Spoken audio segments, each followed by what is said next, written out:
Bonjour les amis, bonjour aux fidèles qui continuent à nous suivre.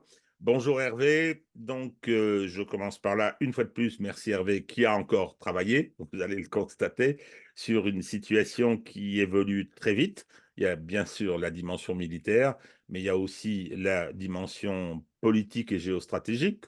Hein, on va rappeler encore une fois la banalité, enfin c'est une banalité de le dire, mais c'était la phrase de Clausewitz, que la guerre était la politique continuée, oui, par d'autres moyens. Donc là, actuellement, sur le plan politique et géostratégique, il se passe beaucoup de choses. Il y a une espèce d'accélération, enfin, c'est comme ça que je l'ai ressenti hier, on va en parler, sur le financement par l'Occident de l'Ukraine, qui semble se tarir, avec les conséquences que ça a, la crise au sein de l'appareil de gouvernement ukrainien. On dit que les couteaux sont tirés, c'est possible.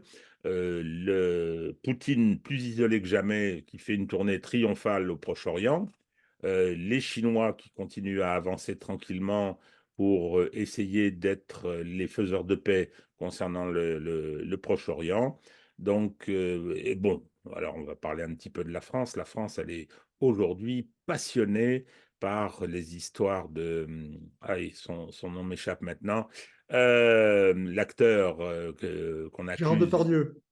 sur Depardieu. Oui, oui, c'est passionnant. Bon, je suis absolument pas, mais on ne parle que de ça. Et on fait Hanouka à l'Élysée à ce moment, ce qui est une excellente idée du Macron chimiquement pur, hein, qu'on fasse une petite cérémonie religieuse dans l'enceinte de l'Élysée, c'est déjà pas très malin, mais bon, ça peut se comprendre. De Gaulle faisait bien des arbres de Noël, hein, où il y a des films de l'INA où on le voit qui distribue des cadeaux. Et les suivants l'ont fait aussi. Je trouve ça très bien pour le personnel de l'Élysée, les enfants du personnel de l'Élysée. Mais là, faire Hanouka, spécialement en plein conflit proche-oriental, je trouve que c'est mettre de l'huile sur le feu. Mais il a l'air très content, hein. Il dit faut Ouais. garder du bon sens, alors qu'il a fait une énorme connerie. Ouais, D'ailleurs, le CRIF, ouais, le ouais, CRIF s'en ouais. est ému, quoi. En fait, c'est là où on voit toute l'incohérence. C'est que d'une certaine manière, il ne participe pas à la marche contre l'antisémitisme pour, ça peut se comprendre, ne pas heurter la minorité arabo-musulmane qui est sur le sol national. Et quelques semaines après, il, oui, il participe à une fête juive au sein de l'Élysée. Donc c'est assez incompréhensible, mais c'est tout à fait typique de la manière dont ce gouvernement et l'exécutif se comportent. Il n'y a pas de colonne vertébrale. C'est à la godille, c'est un coup à droite, un coup à gauche, et puis après on cherche à rattraper.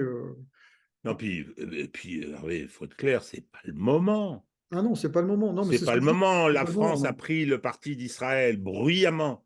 Bon, c'est sûr que si bruyamment, je pense Oui, à... oui. Disons que à- imprudemment, avec cette notion non, d'inconditionnel, et puis après, la France a cherché à se rattraper, mais elle est inaudible maintenant. ah ben oui, ça fait un moment qu'elle l'est. Non, je dis bruyamment, je pensais à l'Assemblée nationale. Oui, mais c'est ça. Ça, c'était bruyant. Oui, Et oui. ça, bon, et il y a ce qui se passe à Gaza, qui est horrible. Toute la communauté musulmane, toute, j'en sais rien, mais beaucoup regardent Al Jazeera, ou vont sur les réseaux. C'est bon, ce qui se passe là-bas est épouvantable. On fait cette initiative sur Hanouka. Moi, la fête d'Hanouka, ça fait une dizaine d'années que on en parle, les Juifs la mettent en avant, il y a eu des affiches et tout, ce que je trouve tout à fait normal et qui ne me gêne pas, mais je veux dire, 90% des Français n'ont aucune idée de ce que c'est qu'Hanouka, hein, aucune C'est ça. idée. Noël, ils connaissent ils savent la dimension religieuse, ils connaissent la dimension commerciale. L'Aïd, il râle parce que, bon, il y a ce courant anti-immigrationniste, mais Hanouka, bon, personne ne connaissait. Qu'est-ce qui avait besoin de faire ça? Ouais. Il faut toujours se méfier quand même on parle du sapin de Noël, mais le sapin de Noël n'est pas un symbole religieux, hein. Ce n'est pas un Absolument symbole pas. chrétien, c'est un symbole nordique et d'ailleurs un symbole païen. Et n'oublions pas que la date de Noël du 25 décembre a été choisie parce que c'était le Bien solstice sûr. d'hiver, qui était une fête païenne qui était célébrée dans l'Empire romain. Et donc on a déplacé sur un plan historique la date de naissance de Jésus. On la situe à peu près vers mars, il me Oui, semble c'est de ça. mémoire, la date de naissance de Jésus, vers justement cette date qui continuait à être célébrée au sein de l'Empire romain pour que peu à peu, eh bien, ce symbole païen disparaisse. Mais on est vraiment sur la date de renaissance du jour, en fait, hein, la date à partir de laquelle les jours se rallongent. Et on dit, mais je ne sais pas si c'est réel, que, alors bon, c'est vrai que le solstice, Sol Invictus, hein, le soleil invaincu qui recommence, etc., symboliquement, et c'est normal. Je veux dire, l'Église faisait de la politique, hein, c'était une façon d'opérer, Ouais. mais il paraît que les couleurs du Père Noël, rouge, etc., sont dues à Coca-Cola, paraît-il, hein. Mais Ah, j'ai je ne j'ai- peux j'ai pas lu te dire. ça Ouais. parce que si on va chez les Allemands, enfin chez les Allemands, Alsace, Allemagne, c'est Ouais. Saint-Nicolas, Oui, tout à hein, fait. Ouais. Ouais. c'est Saint-Nicolas du 6 décembre.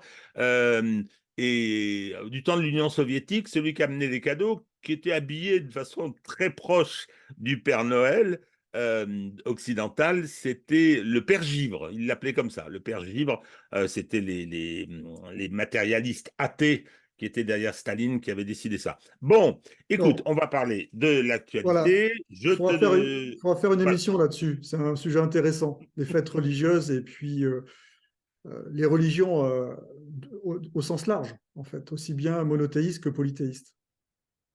C'est un Ah oui, sujet oui, oui. Bah, intéressant. la religion chrétienne est une religion polythéiste, hein, puisque d'abord les trinitaires, hein, trois, le Père, le Fils et le Saint-Esprit, allez comprendre. Ensuite, il y a tous les saints qui sont en permanence, et il y a la Vierge, dont j'ai vu d'ailleurs que le préfet du Rhône interdisait une procession. Je n'ai pas bien compris pourquoi. C'est ce qui montre bien l'ambiance. Et la Vierge, je rappelle que le concile de Vatican II avait mis aux voix le fait de considérer Marie comme co-rédemptrice. Ce qui, sur le plan religieux, m'apparaît comme quelque chose de... Je ne suis pas croyant, hein, mais Hmm. tout assez extraordinaire. Et cette décision a été battue à 27 voix. Ils étaient très nombreux, plus de 1000, hein, les participants au concile. Donc, le christianisme est un polythéisme, disent certains. Bon, personnellement, moi, je ne me permettrai pas de m'ingérer dans ce genre de débat. En tout cas, ce n'est pas un monothéisme pur, Non. comme le revendiquent les juifs et les musulmans. Alors, certains disent, ça y est, on a démarré sur la religion, certains disent, j'avais lu des trucs là-dessus, et je trouvais ça assez convaincant, que la religion juive était d'abord monolâtre. C'est-à-dire que ça a été une des premières à considérer, avec Akhenaton, une des premières à considérer qu'il y avait un Dieu unique et abandonner le polythéisme avant de passer à, à un Dieu. C'était le Dieu unique du peuple Oui, juif. Et oui. maintenant, c'est le Dieu unique de la création, quoi. Donc, Bon, paraît-il, hein, ben, ouais, bon. il faudra qu'on fasse une émission parce que c'est un sujet qui me passionne, mais là, je pense que les gens qui nous écoutent attendent peut-être autre chose. Ah ben, écoute, c'est, ce sont ça organise le monde, alors, de toute Ah oui, bien façon, sûr, hein, mais c'est par pour ça que rapport ça à... sera intéressant. Et puis surtout, lorsqu'on vraiment s'intéresse aux religions, on s'aperçoit que Mahomet a copié les rites et la religion hébraïque pour fonder le culte musulman, que ce soit Bien sûr, sur le plan complètement. de ce Dieu qui est immatériel et présent partout, et puis également sur le calendrier et sur nombre de pratiques. Mais oui, mais de toute façon, les trois religions parlent du Messie. Les chrétiens disent qu'il est déjà arrivé, les juifs, il va arriver. et c'est avec lui qu'on ira l'an prochain à Jérusalem, et les musulmans aussi, mais avec Jésus dans les bagages. C'est pas très très clair, j'ai pas tout compris, hein, mais voilà. Bon, Bon, ce sont effectivement des sujets passionnants, mais qui nous éloignent peut-être pas tant que ça hein, de ce qui est en train de se produire, non, pas tant que ça, mais bon. parce que les Russes, aujourd'hui, et ça, c'est, paraît-il, frappant pour ceux qui vont là-bas, qui n'ont pas été depuis longtemps, ce qui est mon cas, et disent que la rénovation de tout ce qui est religieux est très importante. Je parle des bâtiments. Il Hmm. paraît que ce qui avait été abîmé, abandonné du temps de l'Union soviétique, a été totalement rénové et que c'est magnifique. Mais il y a vraiment, dans la démarche russe aujourd'hui, la dimension troisième Rome est, Hmm. paraît-il, importante. C'est-à-dire, nous sommes un État civilisationnel et articulé autour de la religion orthodoxe. Voilà. Bon, en Bon, attendant, on fait la guerre. bon, bonjour à tous, en fait. Tu, Alors, ben, tu m'as donné oui, le. oui, oui, oui, tu as le. Très bien. Voilà. Voilà, donc, Ah non, attends, tu n'as pas encore. Voilà, c'est le bon. voilà, ça y est. Bon, tu vois, c'est bon? Oui, oui, très bien. Bon, pour moi, c'est parfait. Ouais, donc on va aborder l'actualité géopolitique et stratégique des deux conflits qui sont ouverts actuellement en Palestine et puis en Ukraine. On terminera par évidemment un dernier volet sur la désinformation, mais également l'information que l'on peut trouver de ci, de là, hein, aussi bien sur les réseaux sociaux que sur différents médias alternatifs. On ne traitera pas des événements actuellement en Amérique du Sud entre le Venezuela et puis son voisin, le Guyana. Peut-être qu'on le traitera ultérieurement. Pour l'instant, c'est plutôt une crise qui est en train de monter en puissance et qui peut-être ne se développera pas. En tout cas, c'est une affaire à suivre, mais on ne le traitera pas. Donc, pour en revenir au conflit en Palestine, donc voilà globalement la carte des acteurs proches et éloignés du conflit qui sont actuellement en jeu, avec pas de changements fondamentaux par rapport au positionnement, même si tu as noté, toi, une implication des Chinois, tu as quelque Non, chose à dire? non, Xi a reçu les représentants de l'Organisation de la coopération islamique il y a une dizaine de jours. Il y a eu effectivement un certain nombre de déclarations qui ont été faites. Et lorsqu'on va voir Global Times, c'est ce que je fais tous les matins, Hmm. c'est-à-dire l'organe du gouvernement chinois en anglais sur Internet, on voit que c'est très présent, cette dimension-là. Ouais. Conférence internationale, alors je l'ai articulé au déplacement de Poutine au Proche-Orient, euh, et j'explique un peu cet engagement, surtout de la Chine, parce que la Russie est en guerre, c'est pas comme Hmm. faiseur de paix, il y a mieux. Mais je pense que le calme des pays arabes actuellement procède de cette orientation-là. Et la façon dont Poutine a été reçu, la qualité des relations avec la Chine procède de cette idée, quoi. Ce sont eux qui vont s'avancer et vont préconiser, essayer d'organiser une conférence internationale, parce que c'est vrai que l'ONU, et j'ai vu que sur Twitter, tu l'avais noté, l'ONU est un peu bloquée. Ce sont les États-Unis qui sont isolés au Conseil de sécurité, mais le veto empêche tout, quoi. Tout à fait. Oui, en tout cas, on peut remarquer que la Russie est toujours en recherche d'une troisième voie et cherche à peser sur les négociations. Bon, c'est un petit peu difficile dans la mesure où les Américains sont quand même extrêmement présents au Proche-Orient, au Moyen-Orient. Ce sont eux qui ont les clés, en fait, de l'arrêt de ce conflit, hein. On aura l'occasion Oui. d'y revenir lors de la présentation, puisque entre les discours et la réalité, on voit qu'il y a un grand écart. Je parle des États-Unis. Concernant les états finaux recherchés des différents protagonistes éloignés de ce conflit, eh bien, il est clair que la libération des otages qui a eu lieu, enfin, une centaine d'otages qui ont été libérés, je pense qu'il faudra attendre la fin des opérations armées sur la bande de Gaza pour voir in fine la libération des otages, peut-être avec une dernière tractation, avec le dernier carré des groupes armés qui pourraient l'utiliser pour éventuellement se rendre et peut-être avoir peut-être pas un accord d'expatriation vers un pays qui serait prêt à les accueillir. Je dis bien un pays qui serait prêt à les accueillir, ce ne sera pas facile, hein, mais on peut s'interroger sur le rôle de la Turquie quand même dans ce cadre-là, éventuel. Alors, comme tu l'as dit, le fait est, c'est que dernier vote du Conseil de sécurité de l'ONU visant à mener à un cessez-le-feu sur la bande de Gaza, eh bien, ce vote a été rejeté maintenant avec un seul veto, hein, c'est le veto des États-Unis, et une abstention, celle de la Grande-Bretagne. Donc, on peut constater que la Grande-Bretagne commence à à prendre le large, hein, vis-à-vis de la position des États-Unis. Alors ça peut s'expliquer également par des considérations intérieures, puisque la Oui. Grande-Bretagne, comme la France, a une communauté musulmane de différentes origines qui est assez importante également. Donc il y a les effets des images, comme tu l'as dit, de ce qui se passe sur Gaza, qui sont terribles, évidemment, impactent cette opinion publique qui a des relations aussi bien sur le plan religieuses, culturelles ou même qui sont en relation issues de ces pays. Alors de plus en plus, hein, même dans la presse américaine, les avis sont marqués, hein, contre l'opération israélienne et puis les dommages qu'elle entraîne sur la population de Gaza et sur les infrastructures de Gaza.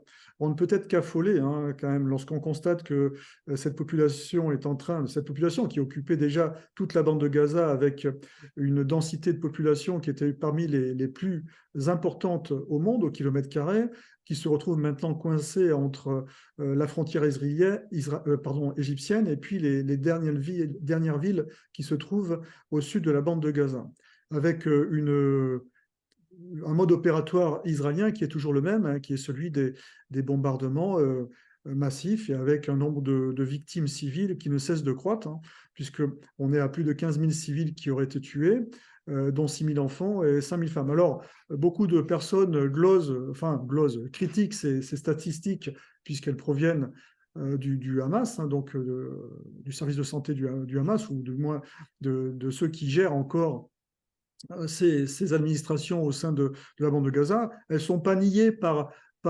les organisations, les ONG et les organisations présentes des Nations Unies qui se trouvent sur le terrain. Moi, je pense qu'il ne faut pas commencer à faire de l'épicerie face à une situation qui est dramatique, hein, quel que soit le chiffre exact des morts civils et puis des blessés civils. C'est inévitable quand on voit la densité de population et puis le niveau de frappe qui est réalisé par Tzal. Alors, il y a des comparatifs qui sont faits, bien sûr, avec des bombardements de la Deuxième Guerre mondiale, comme on l'avait dit il y a quelques vidéos, mais c'est intéressant de voir que cet organe de presse, Foreign Affaires, qui est un organe de presse quasiment étatique des États-Unis, s'intéresse et s'insurge contre ce drame humanitaire.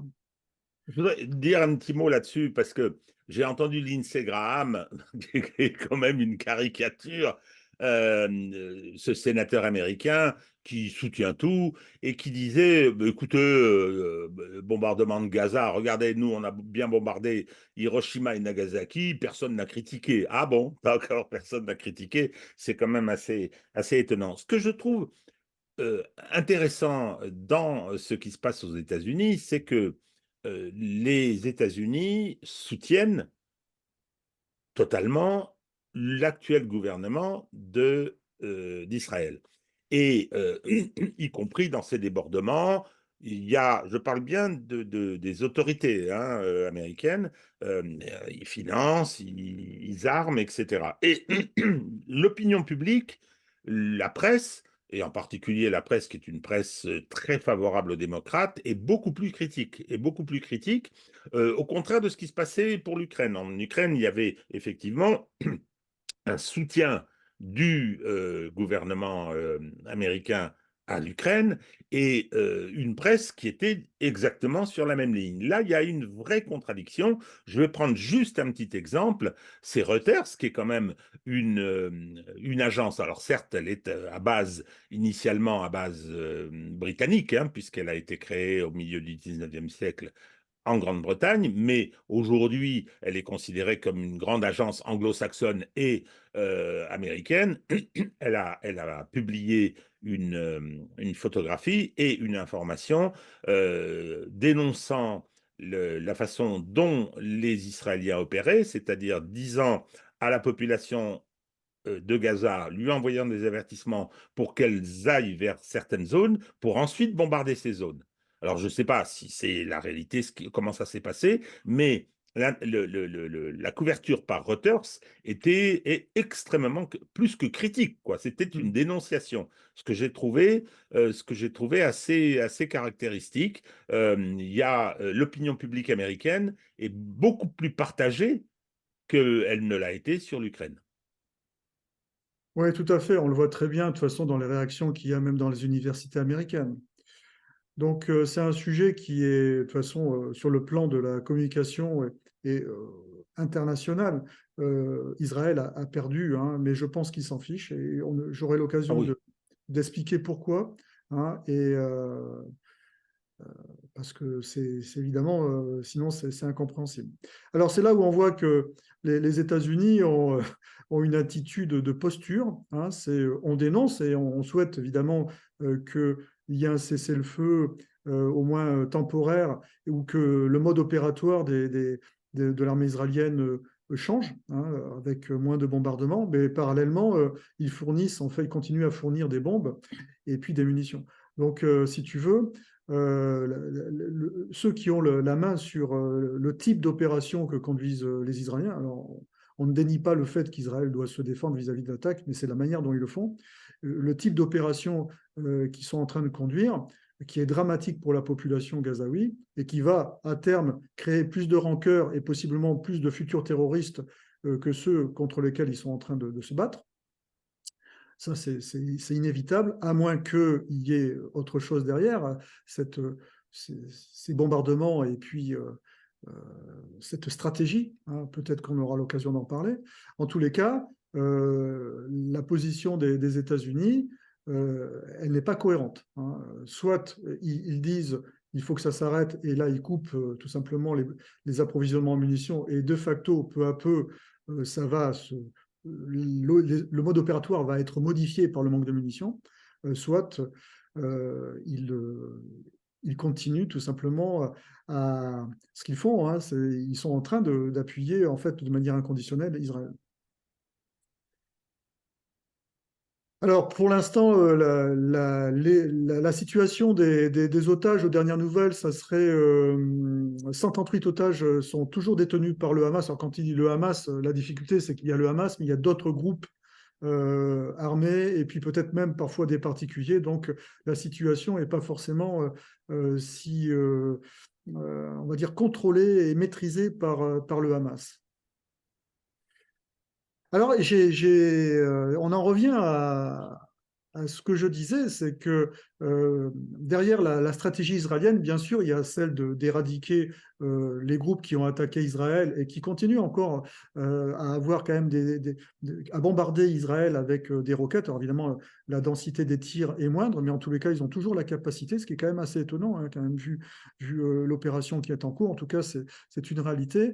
En tout cas, il se pourrait qu'il y ait également un objectif caché, hein, qui correspondent à pousser une grande partie de la population gazaoui à l'extérieur des frontières de Gaza et de la pousser à franchir la frontière égyptienne. Alors ça, c'est pas du complotisme, hein, c'est tout simplement des éléments qui sont sortis dans la presse israélienne, justement, hein, que j'ai récupéré dans la presse israélienne, hein, notamment le plan du Premier ministre pour les citoyens de la bande de Gaza. La direction à suivre, ben, la direction à suivre, ça serait de franchir la frontière égyptienne, tout ou partie de la population de Gaza. De toute façon, il y a une pression forte qui a lieu actuellement sur la frontière égyptienne. Et c'est là où on découvre un ministre dont on ne parle assez peu ici chez nous, c'est Ron Dermer, ministre israélien des Affaires stratégiques. Donc, les affaires stratégiques, c'est vraiment les réflexions et les visions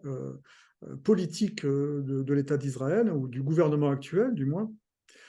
Et c'est un homme qui est en fait né aux États-Unis. Tu vois, c'est quand même un élément intéressant, hein. Et donc, il y a évidemment peut-être cette volonté cachée ou à moitié masquée, puisqu'il y a quand même des ministres radicaux du gouvernement actuel en Israël qui se sont exprimés dans ce sens, hein, cette volonté de vider une grosse partie de la population de Gaza. Donc, c'est un élément à ne pas oublier, peut-être élément caché dans la stratégie actuelle du gouvernement d'Israël. Concernant les centres de gravité des belligérants actuels, donc globalement, on peut considérer que Israël est plutôt dans une situation qui est quand même favorable, hein, même s'il y avait quelques centres de gravité qui auraient pu être agressés. L'inquiétude, les deux points d'inquiétude en termes de centres de gravité pour Israël, c'est les pertes de combattants, donc les pertes de Tzahal, et ensuite, bien sûr, les événements en Cisjordanie. Concernant le Hamas, je pense qu'ils ont un niveau. Alors, je ne l'ai pas mis en rouge, mais je pense que leurs effectifs en combattants commencent à être amenuisés. Les capacités de frappe via les tirs de roquettes continuent, mais sont nettement amoindries. Et bien sûr, il y a un enjeu sur la déstabilisation de la Cisjordanie euh, et certainement peut-être l'affrontement majeur et peut-être final entre les groupes armés et puis le gouvernement israélien actuel. L'état final recherché des belligérants, eh bien là-dessus, je m'arrêterai quand même sur l'état final recherché du gouvernement israélien actuel. Bien sûr, sécuriser le territoire, hein, puisqu'ils ont subi une attaque.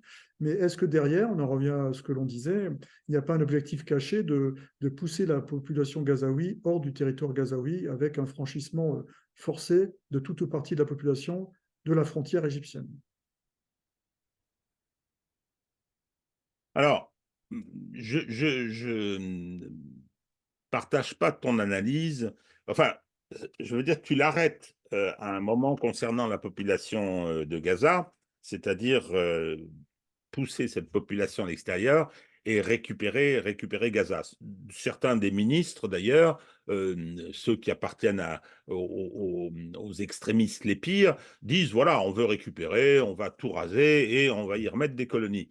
Je pense que l'objectif israélien, moi, l'analyse que j'en fais, et c'est ça qui me rend pessimiste sur la suite pour Israël, l'analyse que j'en fais, c'est qu'aujourd'hui, il y a une cohésion qui est liée au fait que les deux tendances, parce qu'il y a deux tendances, il ne faut pas oublier tout ce qui s'est passé avant le 7 octobre, c'est-à-dire les problèmes politiques que rencontrait, des problèmes politiques durs que rencontrait Netanyahou pour la mise en œuvre d'un certain nombre de ses objectifs. Alors, je crois que le 7 octobre a provoqué un traumatisme très important et que la partie qui était opposée à Netanyahou est finalement partisan aujourd'hui d'une réponse dure parce qu'ils ont un énorme sentiment d'insécurité existentielle qui les amène à considérer qu'il faut éradiquer le Hamas. Je vais dire un mot de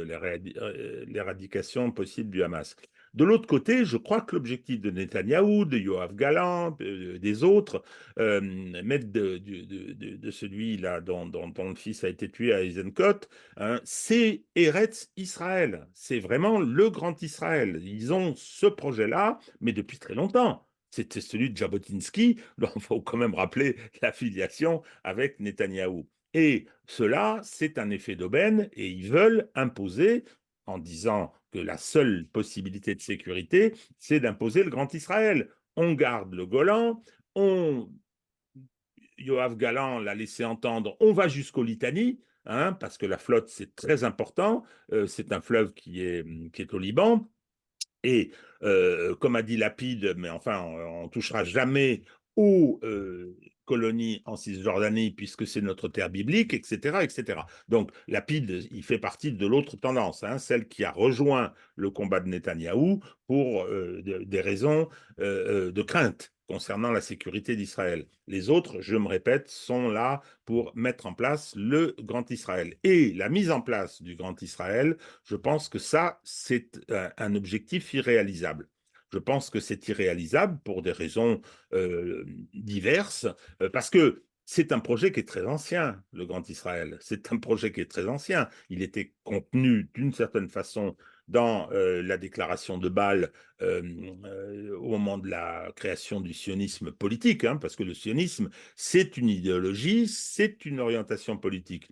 L'entre-deux-guerres, on le sait bien, le fameux plan d'Alet, etc. Donc cet objectif du Grand Israël a toujours été celui de ce projet, mais bien évidemment, il a dû partir du réel, passer les compromis quand c'était possible, etc. Donc, et je crois que s'il avait été atteignable, cet objectif, il l'aurait été depuis longtemps. Bon, donc aujourd'hui, alors je ne me fais pas d'illusions sur ce que la communauté internationale au sens large, cette fois-ci, hein, je ne la réduis pas au seul Occident, pourrait accepter, pourrait faire.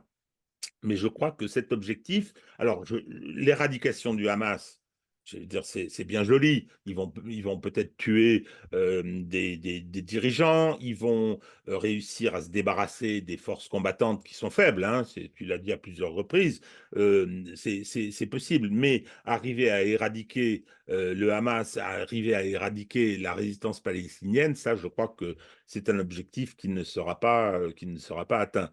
Donc, voilà, aujourd'hui, oui, parce qu'il y a ce conflit. Ils sont soutenus par les États-Unis, donc sans problème, hein, ils poursuivent sans se préoccuper de ce qu'on raconte dans le reste du monde. Ils poursuivent leur objectif, mais si l'objectif est bien celui que je pense, celui que je crois, la création du Grand Israël, je pense là, cet objectif ne pourra pas être atteint parce que les rapports de force ne le permettront pas. C'est toujours le rapport de force qui détermine les faits. Et donc, je pense alors qu'actuellement, ton analyse est la bonne, hein, mais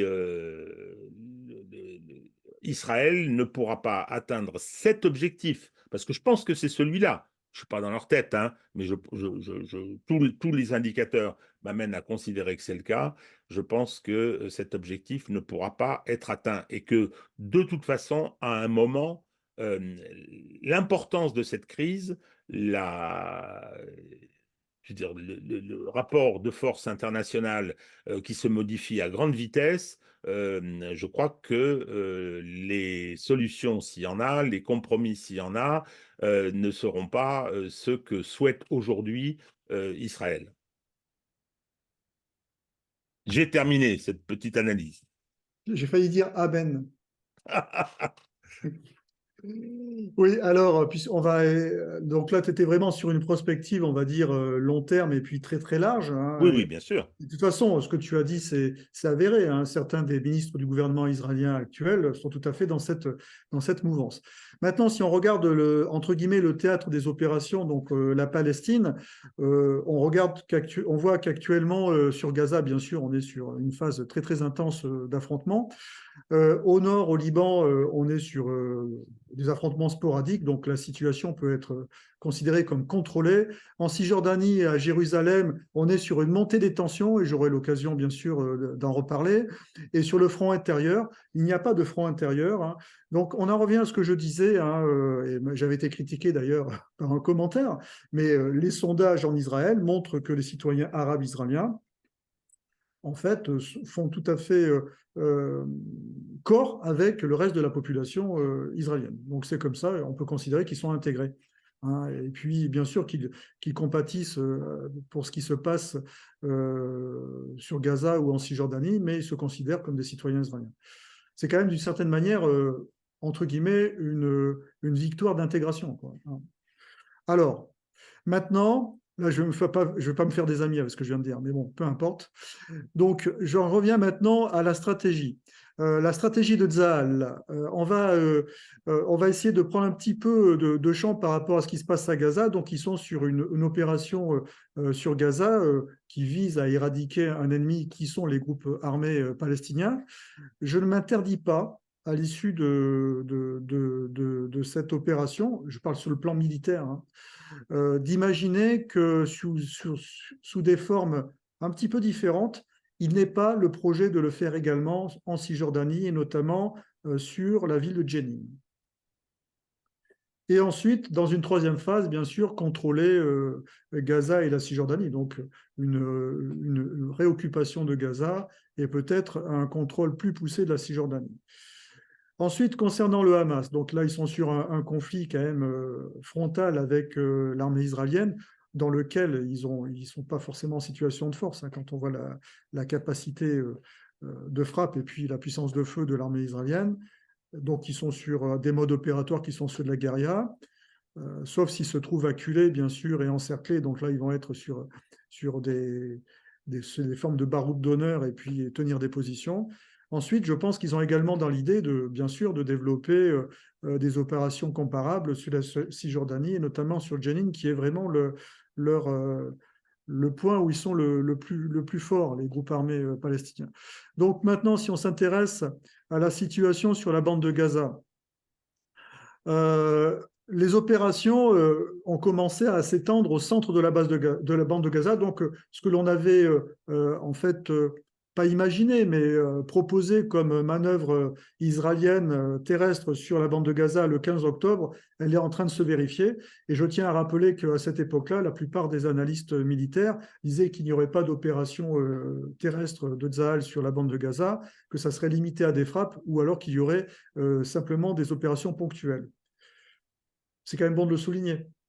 Donc j'en reviens maintenant à cette opération israélienne. Donc l'opération se continue au nord, sur la ville de Gaza, avec, je pense, les derniers groupes armés du Hamas et puis des autres groupes qui vont se retrouver encerclés très probablement sur Jabalia. Et là, ils n'auront plus de capacité de manœuvre, hein, comme ils le font depuis le début avec leurs embuscades et puis leur mode d'action hit and run. Donc, ils vont certainement faire le dernier carré et puis soit ils iront jusqu'au bout en tant que martyrs, soit il y aura des redditions. Alors, il y a déjà eu des redditions, puisqu'on a vu des images de prisonniers des groupes armés non identifiés qui étaient rassemblés par l'armée israélienne. Est-ce que ce sont d'anciens combattants? Est-ce que ce sont des sympathisants? Bon, c'est difficile à préciser. Ensuite, la deuxième phase qui a commencé simultanément, c'est bien sûr, comme on a pu le voir dans les médias cette semaine, c'est investir Khan Younis, où il y aurait, entre guillemets, le centre des opérations du Hamas. Donc, ce que l'on peut constater sur Khan Younis, c'est que comme de plus en plus les groupes armés et le Hamas se trouvent acculés entre l'avancée israélienne et puis la frontière égyptienne qui leur est fermée, la résistance va se faire de plus en plus dure. Donc, ces formes de combat qu'ils avaient assez fluides de hit and run, de plus en plus, ils vont être contraints, par force, à tenir des positions. Alors, ça ne sera pas forcément à leur avantage, mais ça aura des conséquences, en tous les cas, très probablement sur les pertes israéliennes. Et bien sûr, dans une phase 3, c'est continuer la même opération sur la ville de Rafah. Et là, on voit très bien que là, on est directement sur la frontière égyptienne.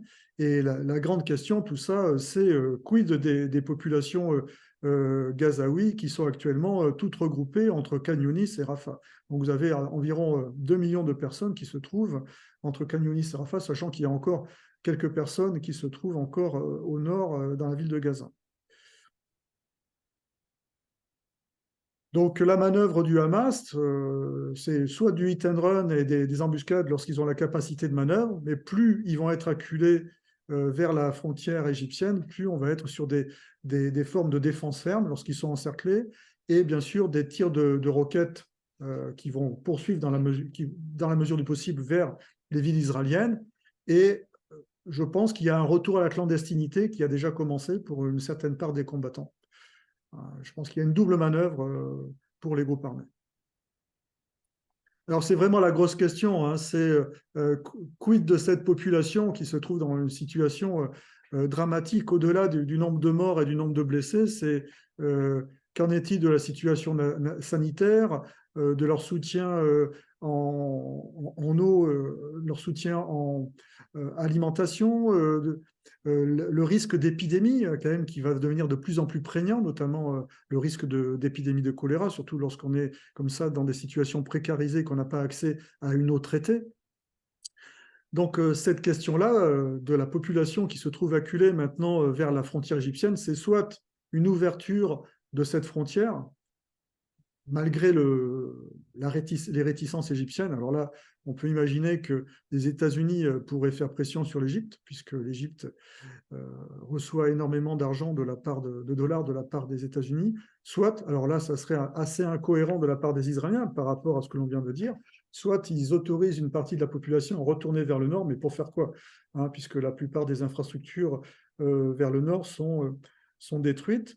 En tous les cas, tout cela ne pourra pas se régler sans une intervention plus marquée sur le plan humanitaire de la communauté internationale, et notamment de l'ONU.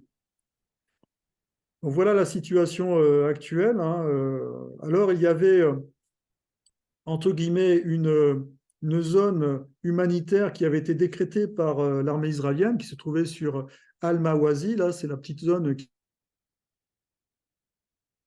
qui est en violet, mais c'est complètement irrationnel d'imaginer que 2 millions d'habitants vont se retrouver dans cette zone-là. Donc actuellement, on a vraiment la population de Gaza qui se trouve entre Khan Younis. Khan Younis est devenu une zone de combat, donc ils ont cherché à l'évacuer, donc ils se trouvent maintenant au sud de Khan Younis et entre le sud de Khan Younis et la ville de Rafah, et puis la frontière égyptienne. Donc une situation dramatique. Tu as quelque Alors, chose à rajouter, Régis? oui, ce que tu disais concernant les pressions sur l'Égypte, pas oublier que l'Égypte, à partir du 1er janvier, c'est-à-dire dans 3 semaines, fera partie des BRICS. Et d'ailleurs, ils en font déjà partie, hein, puisqu'ils participent aux différentes réunions actuelles de cette organisation. Donc, je vois mal comment l'Égypte peut accepter ça. D'abord, pour des raisons également politiques, parce que la rue égyptienne, elle existe. Elle existe. Le pouvoir égyptien tient ça assez fermement. Hein, c'est pas un pays d'une démocratie extraordinaire, mais je vois mal comment l'Égypte accepterait. En plus, ce serait sur le plan visuel, c'est-à-dire que les gens pourraient partir dans le désert, c'est un désert, il faudrait des camps de toile, il faudrait, enfin je veux dire, ce serait quelque chose de terrible au plan politique. J'ajoute que ce que tu disais concernant la situation humanitaire, c'est catastrophique dans la bande de Gaza, donc on considère quand même dans le reste du monde, dans le sud global, à l'ONU, que cette situation, ce sont les Israéliens qui en sont les responsables. Donc, je ne sais pas combien de temps la situation va, enfin, la situation qui fait que Israël donne l'impression d'avoir carte blanche, je ne sais pas combien de temps elle va durer. Je ne sais pas combien de temps elle va durer. Et ce que tu disais sur l'évolution euh, des libérations, l'évolution des votes au Conseil de sécurité qui montre que de plus en plus les États-Unis sont isolés. Je rappelle que récemment, il y a eu une délibération de l'Assemblée générale des Nations Unies à propos de la libération des territoires, enfin la fin de l'occupation des territoires illégalement, c'est le terme, occupés par Israël. Cisjordanie, Jérusalem-Est, le plateau du Golan, pour ne prendre que ces exemples, et que c'est, oui, les exemples de cette délibération. Et ce qui est intéressant, c'est que il y a eu 8 voix contre. 8 voix contre en tout et pour tout. Il y a eu des abstentions. La France a voté pour. 8 voix contre, c'est-à-dire Canada, États-Unis, îles Marshall, Vanuatu, enfin je ne sais plus, c'est-à-dire des micro-États qui rassemblent 500 000 personnes qui ont voté contre cette délibération. Donc le rapport de force mondial, c'est pas parce qu'il ne s'exprime pas aujourd'hui de façon brutale ou de façon nette, comme ça pouvait être le cas du temps de l'existence de l'Union soviétique, que c'est pas en train de travailler. Personnellement, bon, je peux me tromper et je le reconnaîtrai si c'est le cas, mais je vois mal comment l'Égypte pourrait accepter que les populations soient transférées sur son territoire, dont je rappelle qu'elles ont voté pour le Hamas, elles sont, semble-t-il, et c'est ce que disent les Israéliens, favorables au Hamas, c'est que le Hamas sont les frères musulmans et que les Égyptiens ont suffisamment de problèmes avec cela pour ne pas s'en rajouter d'autres.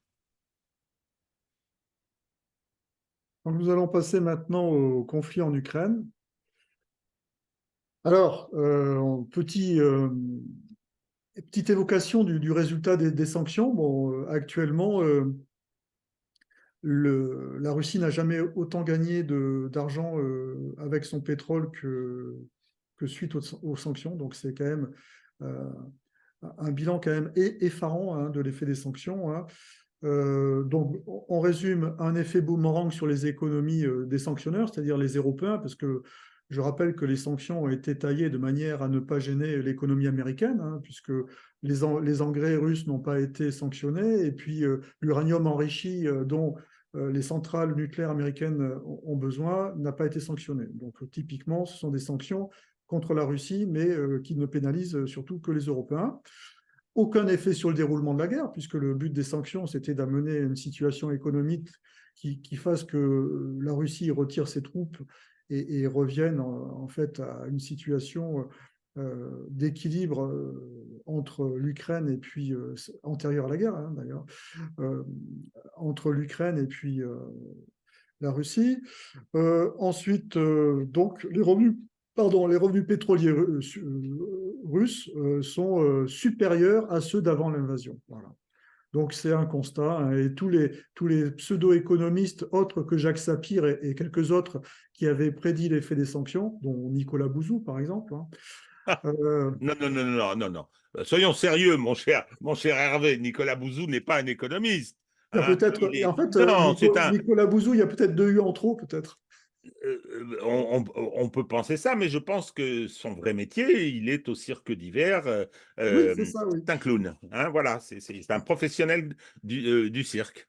Non, mais bon, c'est quand même, alors que tous les économistes sérieux ont toujours dit depuis le départ que sanctionner un pays comme ça, comme la Russie, qui est au centre d'éléments stratégiques des échanges internationaux, que ce soit l'énergie ou même les matières premières, c'était d'abord s'auto-sanctionner et puis un échec couru d'avance. Surtout que la Russie, en fait, s'était préparée à ce deuxième volet de sanctions euh, qu'ils avaient prévu, hein, notamment sur le plan monétaire, au sein de la Banque de Russie. Bref, passons. Alors, comme tu l'as dit, bon, cette semaine, hein, au grand effarement des experts de plateau TV, oui, dans le cadre de l'élargissement des BRICS, hein, il y a eu ces 2 visites de Vladimir Poutine aux Émirats arabes unis et puis en Arabie saoudite. Il faut noter quand même que historiquement, ce sont des nations qui sont proches des Occidentaux, hein. Je parle surtout pas de l'Arabie saoudite, hein, qui est un allié euh, américain depuis la fin de la Deuxième Guerre mondiale, et puis surtout les Émirats arabes unis, où je rappelle que la France a une base aux Émirats arabes unis, et d'ailleurs c'est un des rares pays qui avait, enfin oui, un des rares pays qui avait acheté nombre de matériel français dans la zone du Moyen-Orient, qui est souvent une chasse gardée du complexe militaro-industriel américain. Donc, un Vladimir Poutine isolé, on va dire coupé des Occidentaux, et donc des États-Unis et puis des alliés européens de quelques autres pays. Mais au plan mondial, la Russie est loin d'être isolée. Alors, si on regarde les centres de gravité des belligérants, eh bien, il est clair que l'Ukraine est en très très grande difficulté sur tous les plans, et notamment sur le plan des effectifs, hein. Ça, c'est un élément qu'on a signalé depuis de nombreux mois, hein.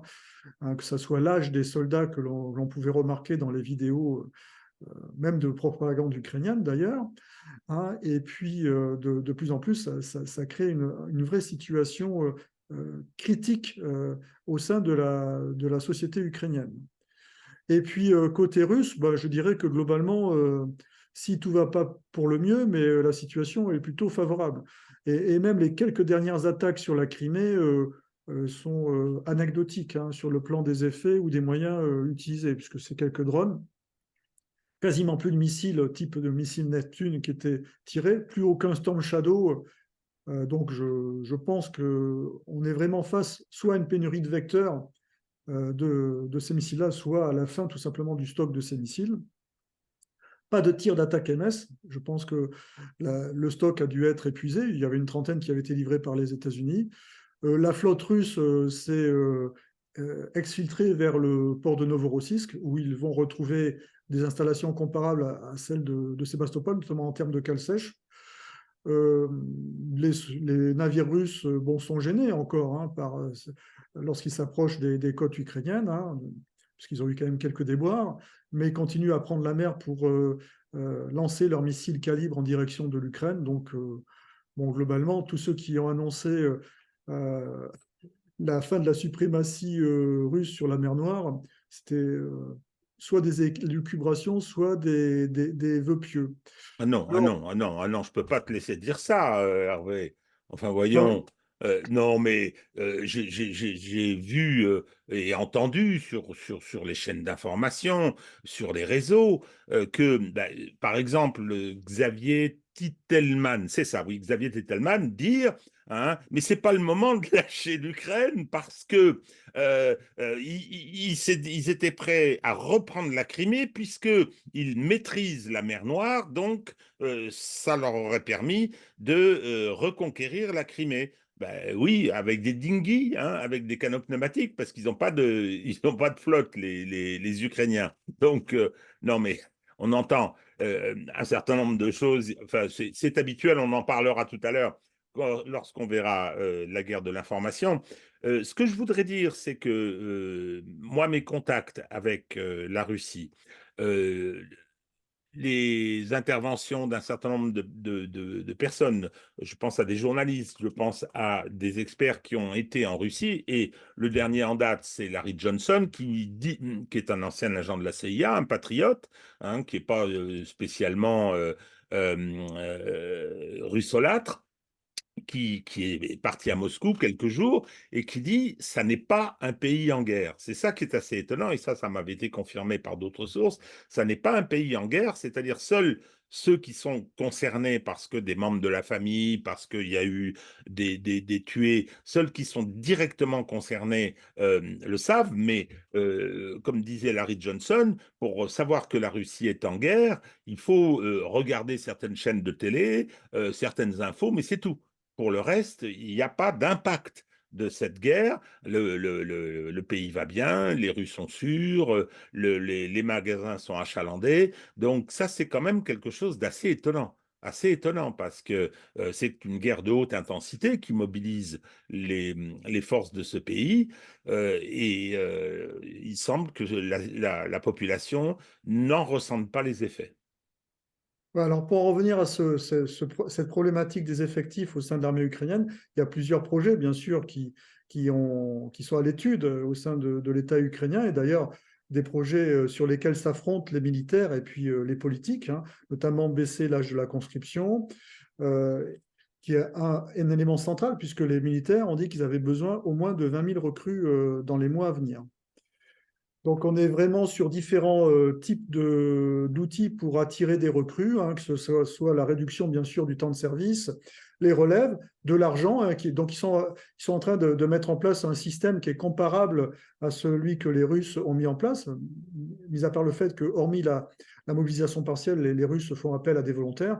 Donc, on va être sur un système de recours à des volontaires, tout simplement. Hein. Dès qu'on commence à payer plus des personnes pour aller sur le front, on est sur une mobilisation qui, en fait, repose sur un volontariat. Bon, il ne faut pas se cacher que nombre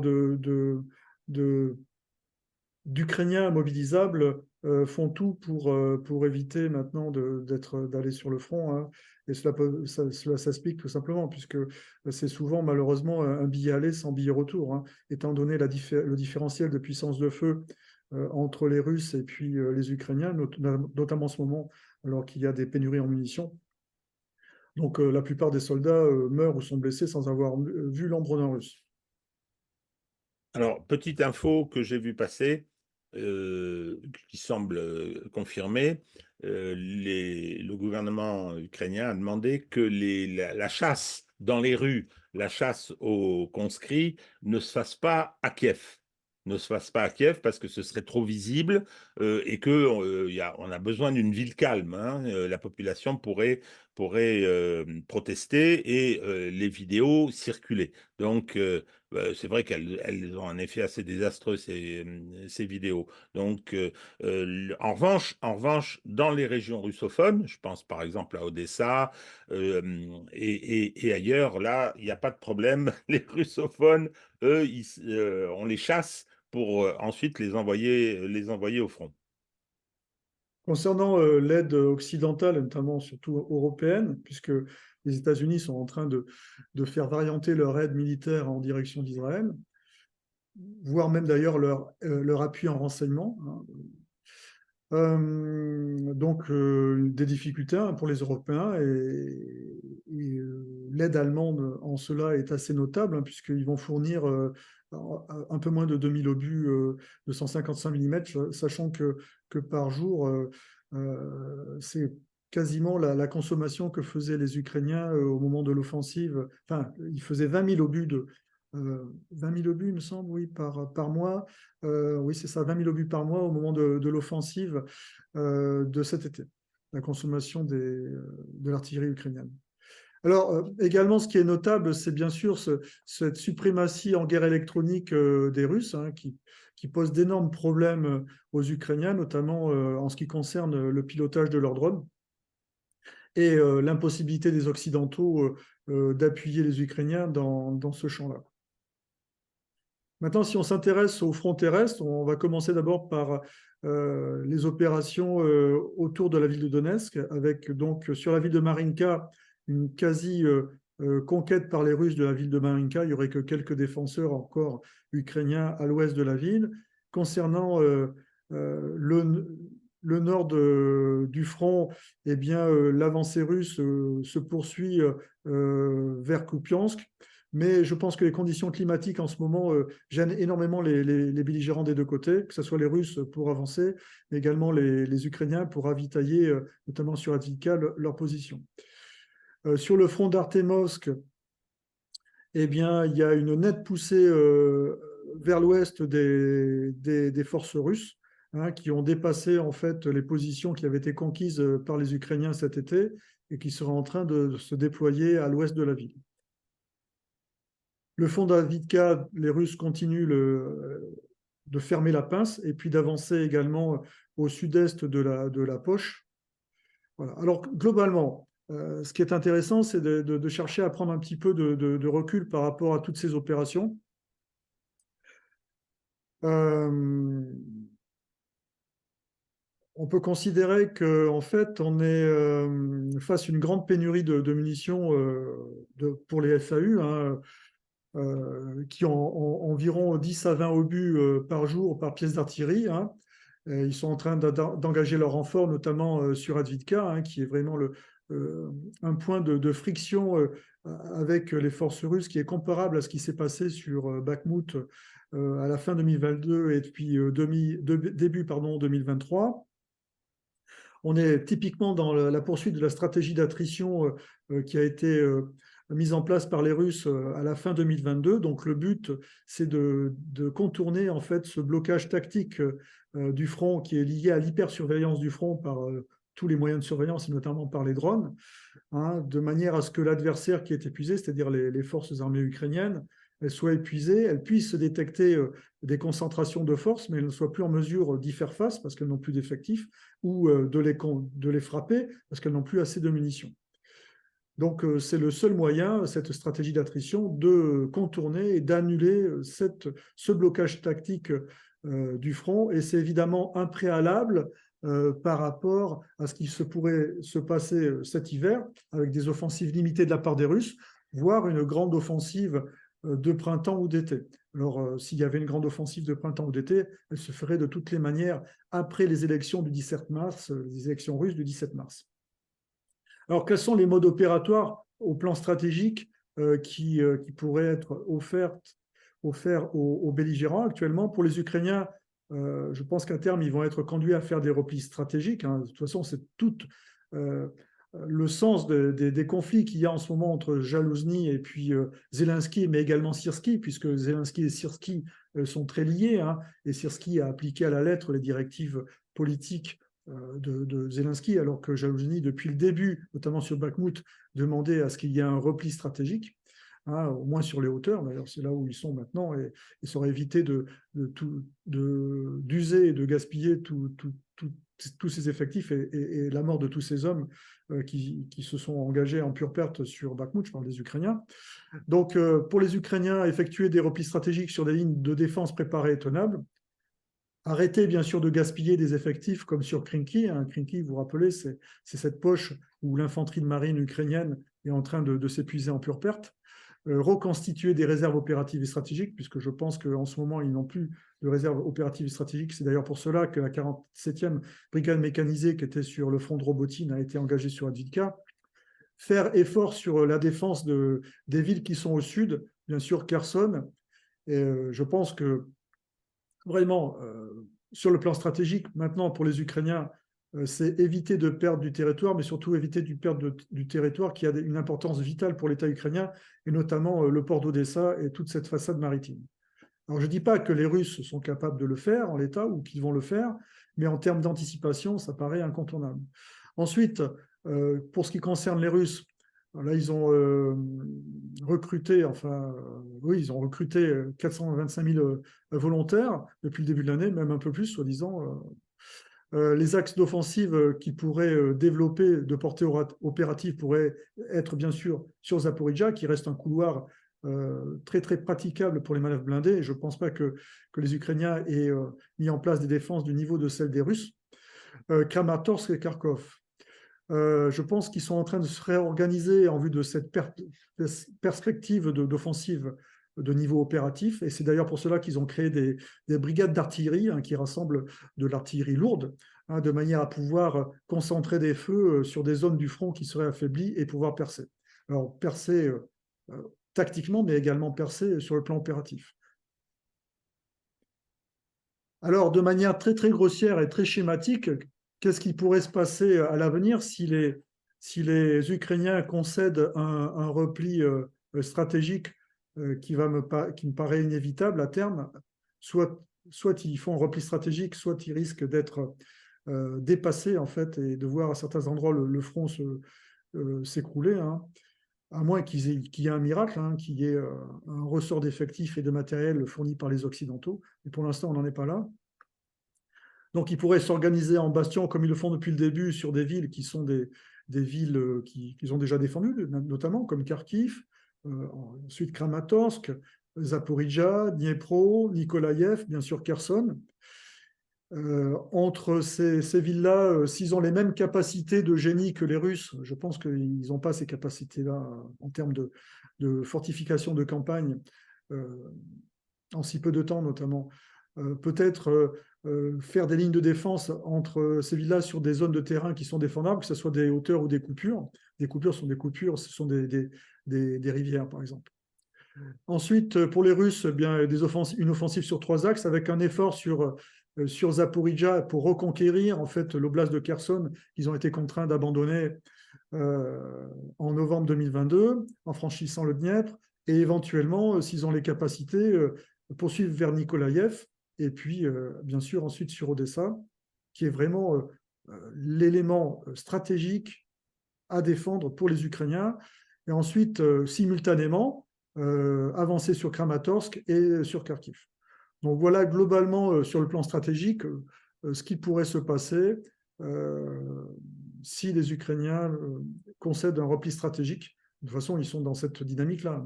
Maintenant, il reste à savoir Dans quelle mesure ce repli stratégique serait acceptable sur le plan politique et surtout explicable ensuite à la population ukrainienne. Voilà. Tu as des choses à rajouter?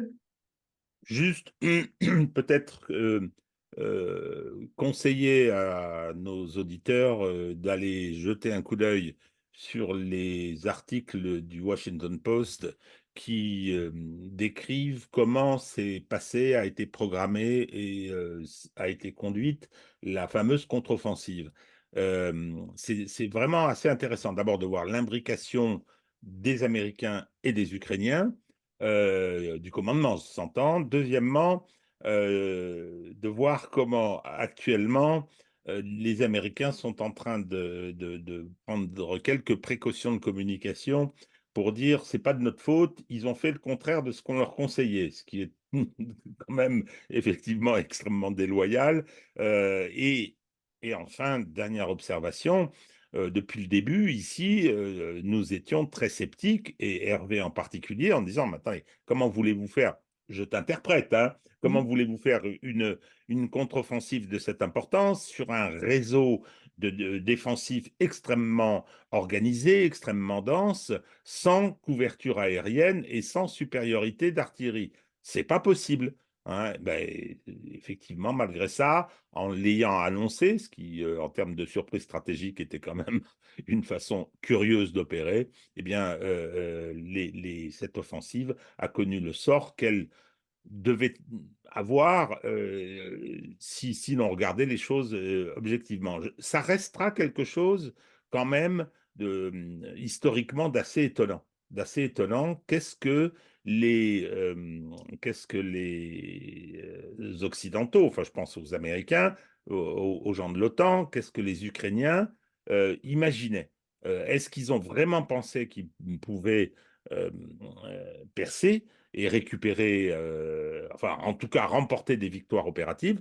euh, je reste surpris. Alors, Hervé a un argument qui est de dire que les Occidentaux et les Ukrainiens ont cru à leurs propres mensonges, se sont fait des illusions sur la propagande qui était déversée, sur le moral russe, enfin tout ça.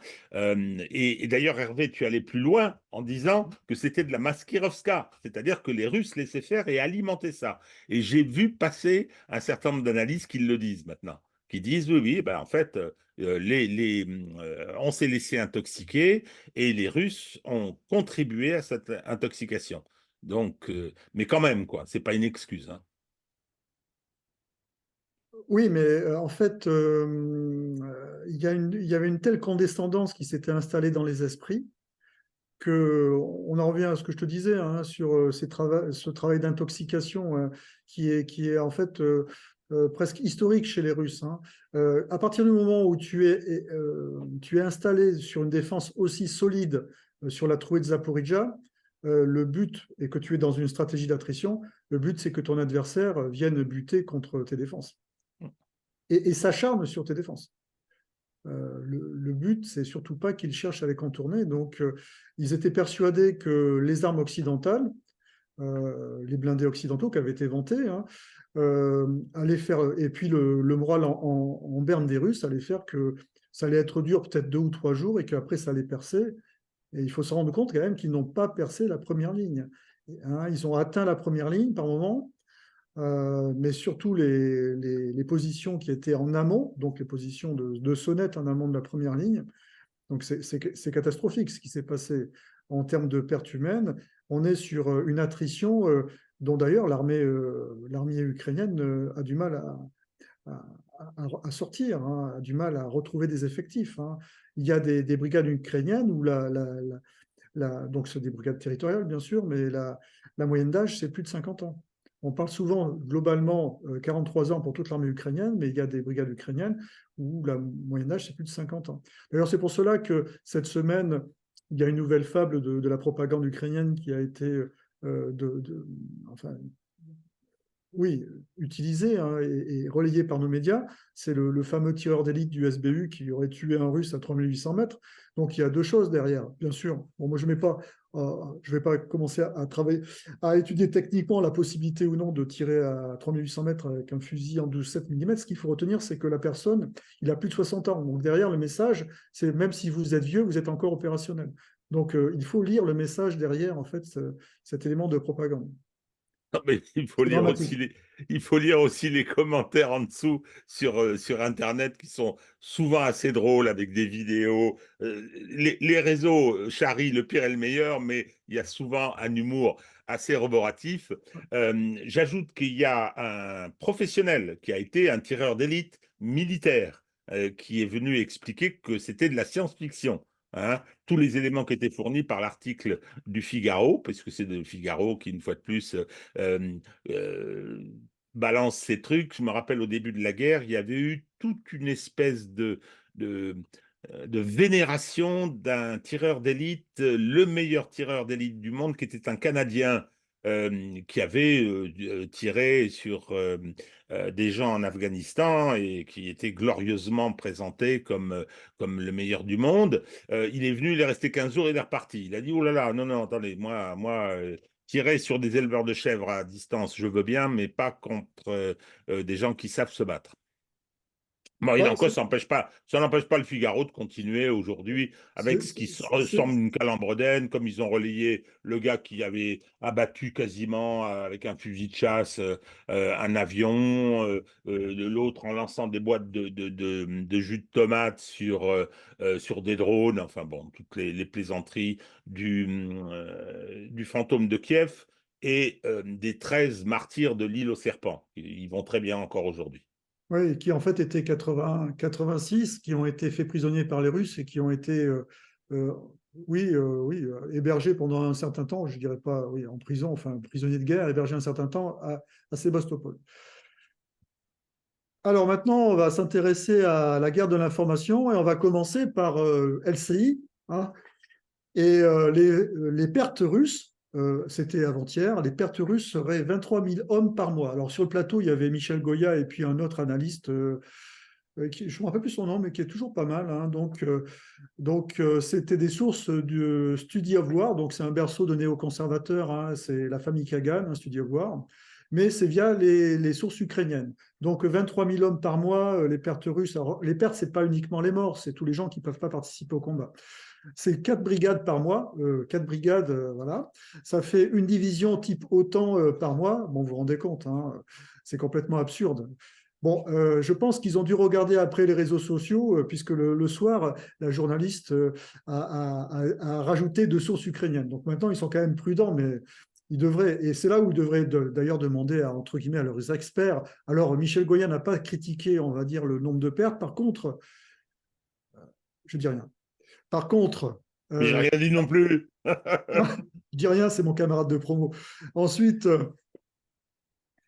par contre, l'autre analyste a dit, écoutez, moi, ça me paraît quand même énorme. C'est pas militaire, hein, mais moi, je vais chercher les données des pertes russes, des morts, hein, des morts russes. Par contre, là, d'après les rubriques nécrologiques du média Mediazona, qui est un média qui travaille à la BBC, et on voit qu'il n'y a pas d'augmentation significative du nombre de morts. Donc, il faut rester très, très prudent par rapport à toutes ces données. La messe est dite. Alors, pour en revenir à Study of War, ben voilà, tout ça, c'est une affaire de famille, hein. C'est un petit pool, un quartéron, comme dirait le général de Gaulle, de néoconservateurs,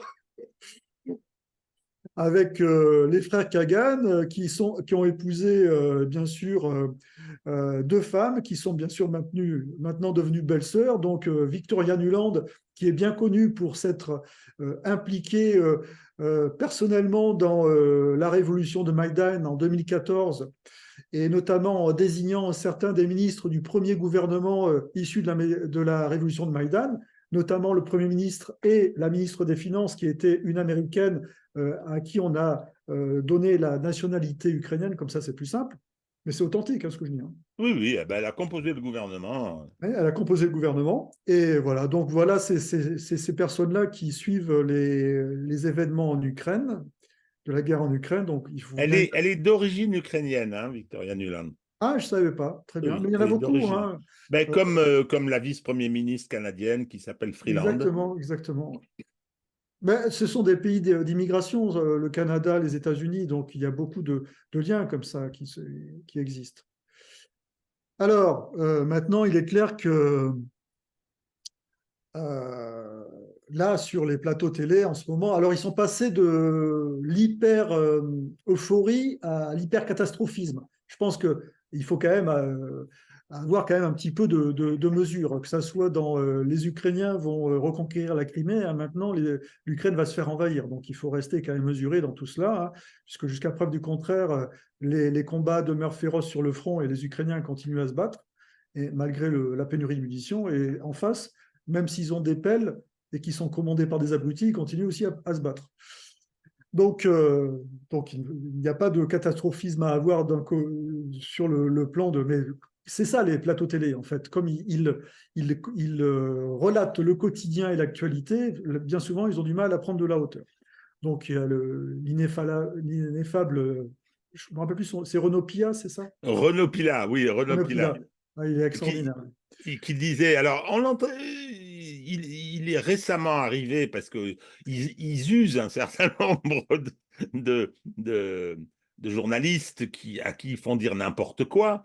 Et là, lui, il a dit que l'Ukraine n'avait pas de chance parce que il y avait une élection aux États-Unis et que c'est pour ça que le Congrès ne voulait plus voter d'aide à l'Ukraine. Donc, c'est vraiment trop pas de chance parce que sinon, probablement, l'Ukraine serait déjà vainqueur. Enfin bon, n'importe quoi.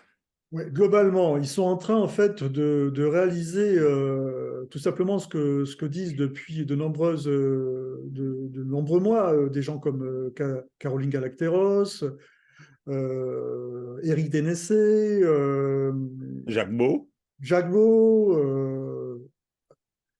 alors, Xavier Moreau, il le dit, mais lui, il est trop impliqué quand même. Donc, le discours, le discours est moins neutre. Mais qui y a encore le général Pinatel. Donc voilà, donc globalement, pour la plupart des gens qui le disent, hein, euh, Régis Le Sommier aussi, qui s'est beaucoup mouillé dans cette affaire-là. Les gens qui ont pris des coups et qui ont été accusés de pro-Poutine, de tout ce qu'on veut, de collabos, de ce qu'on veut, hein, bref.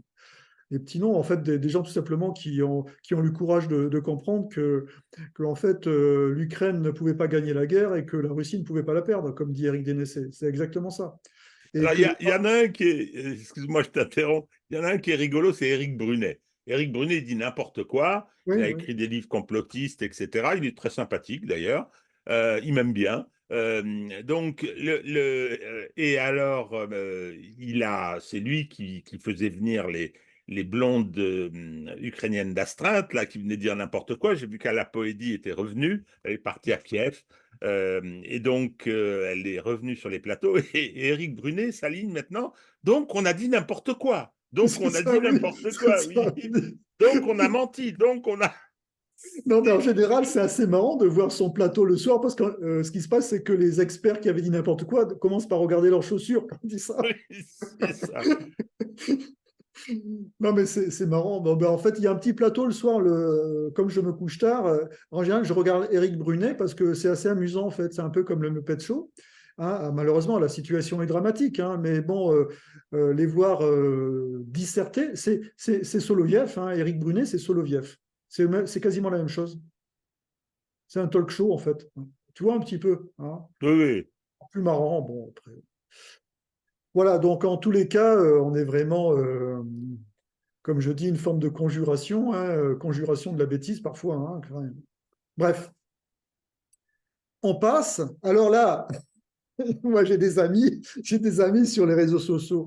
J'ai l'œil du Kremlin. Alors je m'y étais pas intéressé, j'avais bloqué à un moment donné, puisque bon. Et puis après, moi ce que je n'aime pas, ça me dérange pas qu'on m'attaque hein, personnellement, mais alors, quand on m'attaque personnellement, je veux que la personne, elle ait le courage d'être une personne identifiée. Sinon, soit les gens y critiquent, mais qui ne m'attaquent pas personnellement. Donc à partir du moment où les gens se cachent derrière un pseudo et m'attaquent personnellement, là je suis désolé, hein, pour moi c'est du niveau de la plus grande bassesse qui puisse exister. Donc là, entre guillemets, je me permets de sortir le lance-flamme hein, sur Twitter. Hein. Voilà. Donc, une personne qui est certainement peut-être très, très intéressante au-delà de son pseudo, mais cette recherche maladive du pseudo-collabo sur les réseaux sociaux, c'est à la fois ridicule et devenu de plus en plus hystérique, hein, dans la mesure où, bien sûr, les gens qui avaient parti pris pour la cause ukrainienne sont de plus en plus en difficulté ou sont en phase de démoralisation ou de disparition, hein, puisque c'est Mas a complètement disparu, hein, Ouais. voilà, bon, bref. Peut-être, oui, il n'a plus besoin de financer son mariage, peut-être. C'est quand même un grandiose, le MAS. Oui, je pense à Titelman aussi, je pense à Amourski, je donne des noms que je vois traîner sur Twitter, mais il y en a d'autres. Ça va être compliqué pour eux. Ils sont un peu en panique, alors ils sont un peu ivres de leurs mensonges pour essayer d'éviter cette anxiété et cette panique face à la défaite qui se profile.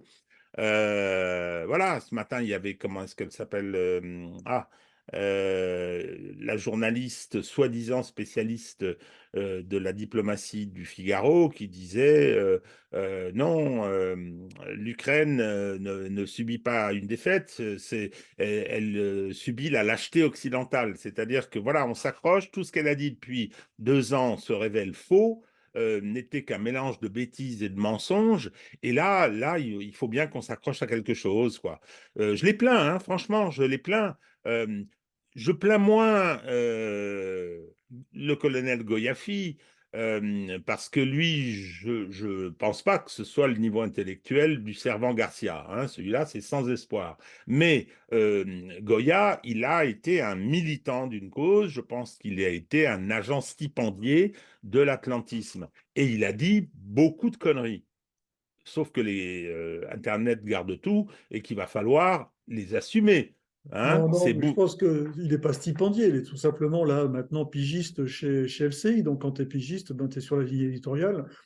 Et voilà, et je pense même qu'il a été recruté parce que justement, il avait un discours qui était militant, hein, voilà, Ah c'est-à-dire non, moi je pense qu'il a eu ce discours pour être recruté. Donc, comme quoi, je suis plus sévère. non, moi je pense qu'il a cette conviction, puisque la vision qu'il a de l'armée russe, c'est un peu la vision de l'armée soviétique, ainsi de suite. Non, non, il ne l'avait pas avant. Il n'avait pas Ah ça bon? avant. Tout Non. son discours sur la Syrie était totalement différent. Ça, c'est vrai, c'est Et vrai, il c'est était vrai, ouais. très anti-atlantiste. Non, non, il a rallié et il l'a fait, je veux dire, bon, pour des raisons de reconnaissance, pour des raisons d'emploi et de choses comme ça. Oui, oui, je pense que c'est de cet ordre. Bon, c'est ses affaires, hein, qui se Ouais, débrouillent. Le, exactement, pro- le exactement. problème, le problème, c'est que N'empêche lorsque qu'il a, n'empêche qu'il a écrit d'excellents bouquins, quand même.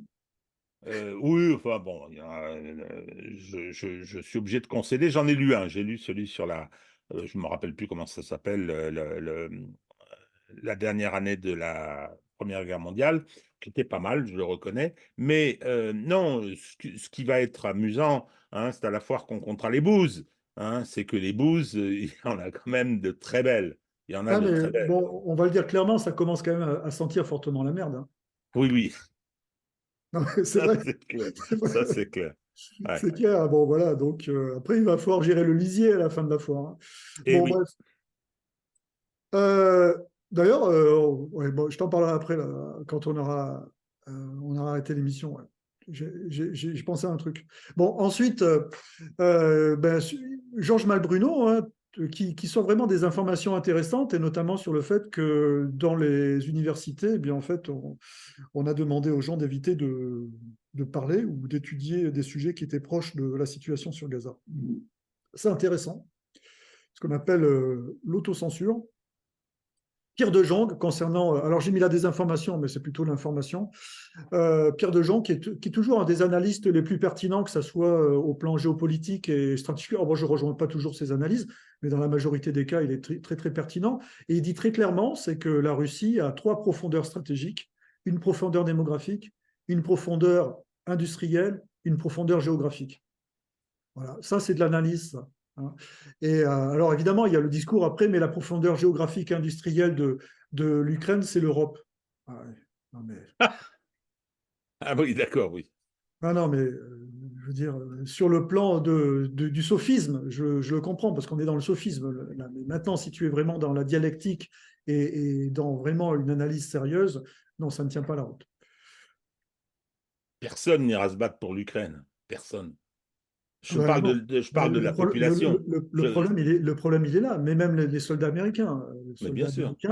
aucun, actuellement, aucun soldat occidental est, à mon avis, capable d'endurer ce que les troupes russes et ukrainiennes endurent depuis 2 ans. Non, puis Moralement. faut être un peu motivé, Hervé, Non, aussi. mais Hein. ce que je te dis, moralement, humainement, donc, il faut imaginer quand même. On ne, on ne peut endurer des choses comme ça que lorsqu'on a l'impression que nos intérêts vitaux, la survie de la nation est menacée. Hein, et c'est pour ça que les combats sont durs des deux côtés. Alors, après, on peut l'expliquer de différentes manières. Mais... Alors, concernant également des informations qui ne sont pas forcément propagées sur les grands médias, c'est que 2 espions américains ayant infiltré les renseignements espagnols ont été expulsés. Donc, on en revient sans arrêt à ce que je dis, c'est que les États-Unis sont nos alliés dans certains domaines, ce qui mériterait d'ailleurs d'être précisé, mais sont souvent en fait en compétition avec nous. En compétition sur le plan industriel, en compétition sur le plan économique, en compétition sur le plan géopolitique, et parfois nous entraînent dans des aventures sur lesquelles, si avec un peu de réflexion et d'autonomie stratégique, on avait un peu de réflexion d'autonomie stratégique, on serait tout de suite écarté.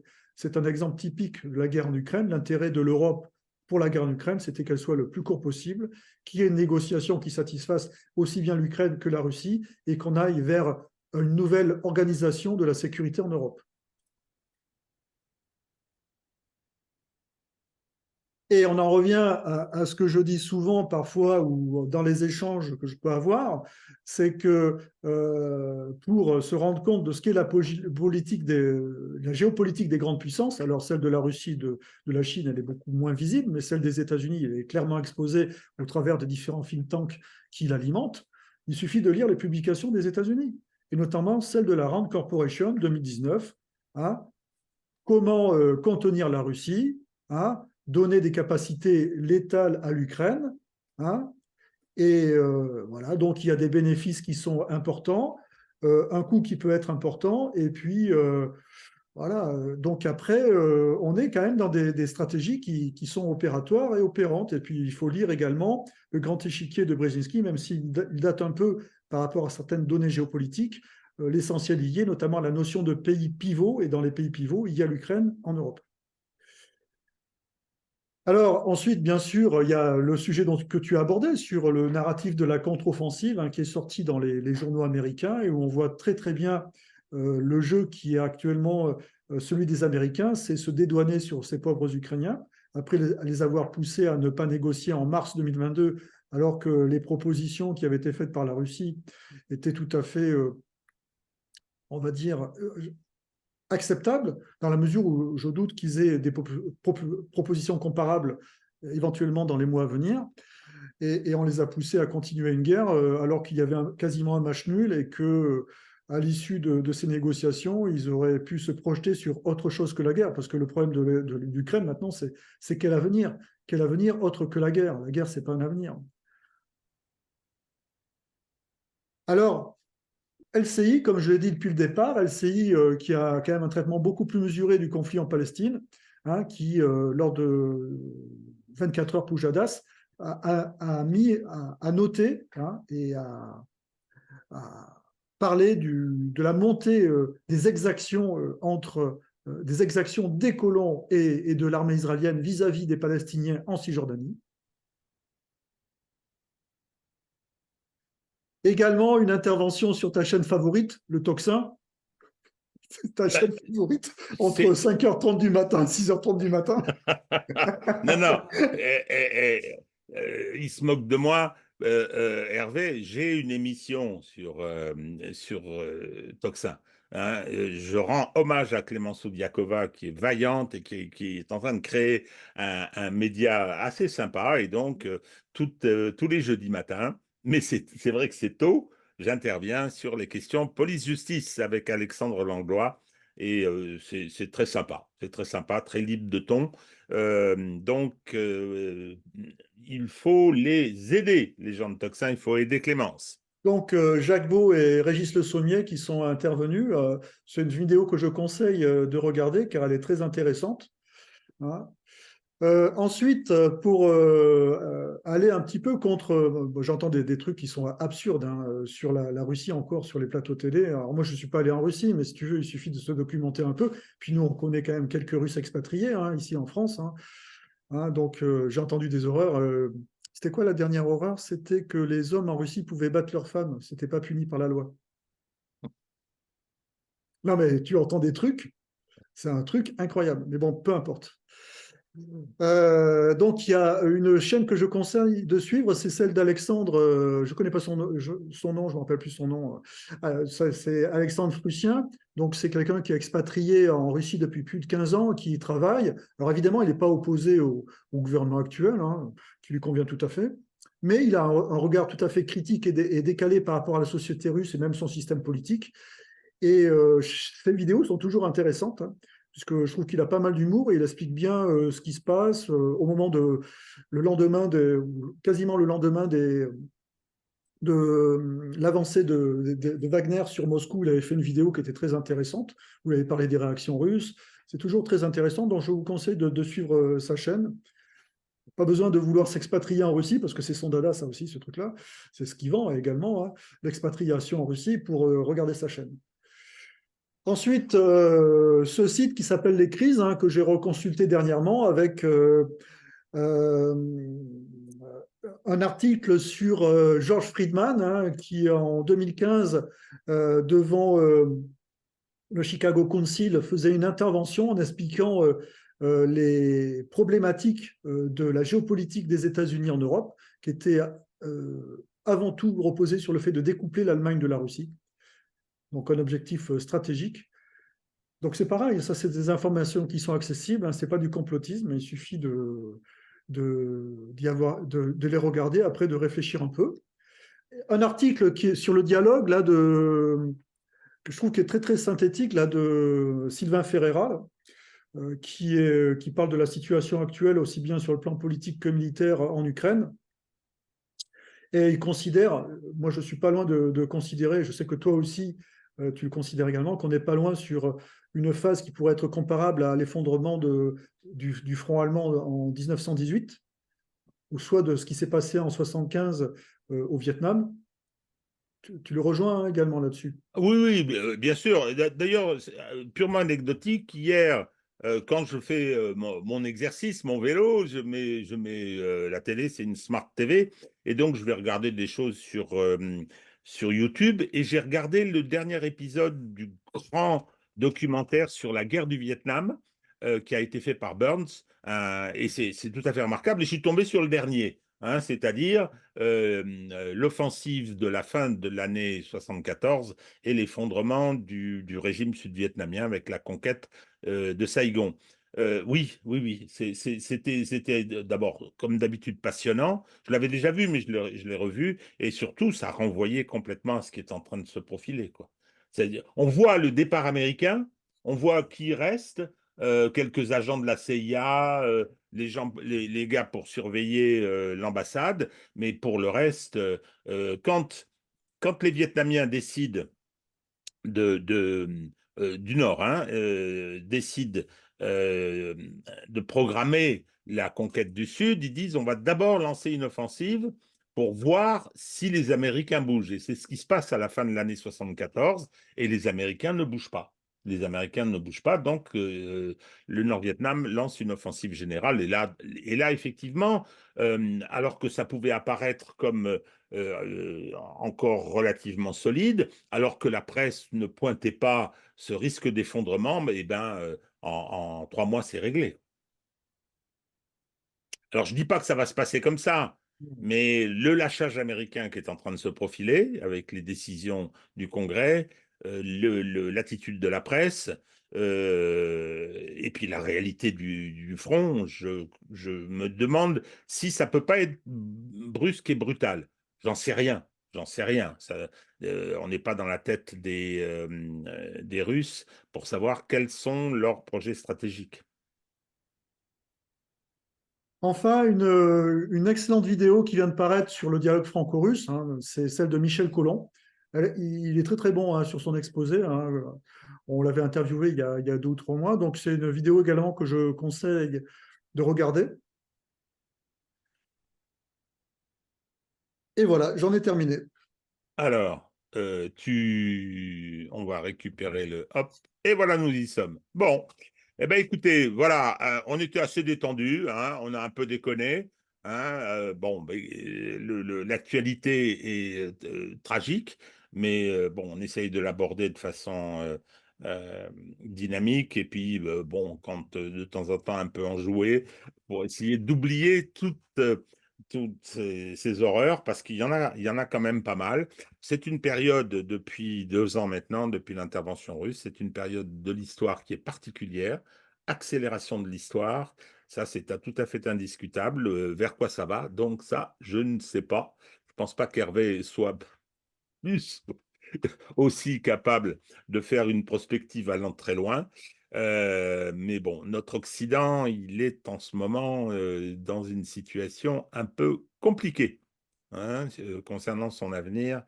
Et je pense que malheureusement, notre cher pays, la France, est également, qui est préoccupé, je l'ai dit tout à l'heure par Gérard Depardieu, passionnant, n'est pas dans une forme éblouissante non plus, entre quelques foucades de son président et l'allumage d'une bougie d'Hanouka à l'Élysée. Voilà. Bon, eh bien écoutez, à très bientôt et merci de nous avoir suivis. Au revoir à tous.